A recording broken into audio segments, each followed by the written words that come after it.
Major Mukund Varadarajan life స్టోరీకి అద్దం పట్టిన అమరన్ సినిమాకు ప్రేక్షకులు బ్రహ్మరథం పట్టారు. సాయి పల్లవి, శివకార్తికేయన్కు ఈ సినిమా మంచి సక్సెస్ను తీసుకుని వచ్చింది. ఈ సినిమా రిలీజ్ అయి ఇప్పటికే 3 వారాలు కంప్లీట్ అయింది. అయినా సరే ఇంకా డీసెంట్ వసూళ్లను రాబడుతూనే ఉంది. సినిమా రిలీజ్ అయిన సమయంలో 100 కోట్లు రాబడితే చాలా గొప్ప విషయం అని అనుకున్నారు. కానీ ఊహించని విధంగా ఈ సినిమా 300 కోట్లకు పైగా రాబట్టింది. ఇక మూవీ లాంగ్ రన్లో మరో 50 నుంచి 100 కోట్ల వరకు రాబట్టే అవకాశాలు కనిపిస్తున్నాయి. ఇప్పటికీ కూడా ఈ సినిమా ఏదో ఒక విధంగా సోషల్ మీడియాలో ట్రెండ్ అవుతూనే ఉంది.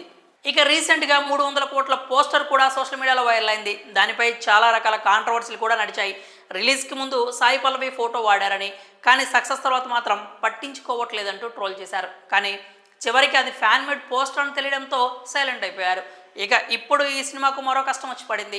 ఈ సినిమా వలన తన ప్రైవసీ దెబ్బతింది అంటూ ఓ స్టూడెంట్ అమరన్ టీంను ₹1 కోటి నష్టపరిహారం చెల్లించాలి అంటూ డిమాండ్ చేస్తున్నాడు. ప్రస్తుతం ఈ విషయం అమరన్ టీం సభ్యులకు పెద్ద తలనొప్పిగా మారిందని సమాచారం. సినిమా రిలీజ్ అయిన దగ్గర నుంచి ప్రతిరోజు అతనికి చాలా కాల్స్ వచ్చేవట.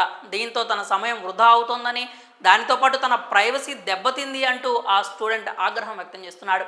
ఇప్పటికే మూవీ టీంకు లీగల్ నోటీసులు పంపాడట ఆ స్టూడెంట్. తనకు ఎలా అయినా న్యాయం చేయాల్సిందేనంటూ నష్టపరిహారంగా ₹1 కోటి చెల్లించాలంటూ ఆ స్టూడెంట్ తెలియజేశాడు. అయితే అమరన్ మేకర్స్ నుంచి మాత్రం ఈ విషయం గురించి ఎలాంటి స్పందన లేదు. సాధారణంగా ఫోన్ నంబర్స్ వాడే ముందు 1కి 2 సార్లు చెక్ చేస్తూనే ఉంటారు. కానీ ఇక్కడ మాత్రం కాస్త పొరపాటు జరగడంతో విషయం ఇంతవరకు వచ్చింది. మరి ఈ వివాదం ఎంతవరకు దారితీస్తుంది?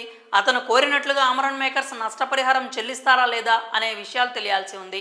ఏదేమైనా ఇలాంటి ఓ వివాదం తెరపైకి రావడం ఇదే మొదటిసారేమో. సోషల్ మీడియాలో కూడా ఈ మ్యాటర్పై డిస్కషన్ జరుగుతుంది. అమరన్ సినిమా మాత్రం యూత్తో పాటు అటు ఫ్యామిలీ ఆడియన్స్ను కూడా బాగా మెప్పించింది. ఇక థియేటికల్ ఎండ్లోపు ఎంత కలెక్షన్స్ రాబడుతుందో చూడాలి. మరి ఈ అప్డేట్పై మీ అభిప్రాయాన్ని కామెంట్స్ రూపంలో తెలియజేయండి.